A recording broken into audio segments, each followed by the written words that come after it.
It started with a tickle at the end of her nose. Millie knew she was about to sneeze, but no one expected what happened next. A tiny, shimmering dragon shot out of her mouth with a little puff of smoke and darted straight for the nearest teacup. The dragon, no bigger than her thumb, peeked out with bright green eyes, then tucked itself inside, shivering and giggling at its own bravery. Millie stared, wide-eyed, while her grandma's favorite teacup rattled softly on the saucer. The strangest part was that this kept happening. Every single time Millie sneezed, whether she was in the kitchen, the garden, or even at school, a new little dragon would appear. Some were blue, others gold, and a few had tiny horns that sparkled like jewels.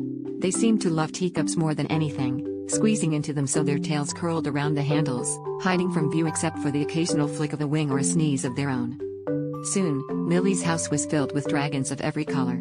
They played hide and seek in the cupboards, danced along the rims of mugs, and made soft snoring noises when they napped in sugar bowls. Millie tried to keep them a secret, but the dragons' giggles and the tapping of their claws against porcelain made it impossible not to smile. Her parents pretended nothing was strange, but even her dad started pouring his tea carefully, just in case a dragon was swimming in his cup. One evening, Millie sat at the table as the dragons curled up in their teacups, glowing gently in the lamplight. She wondered if she would ever stop sneezing out dragons, but she decided she didn't really mind.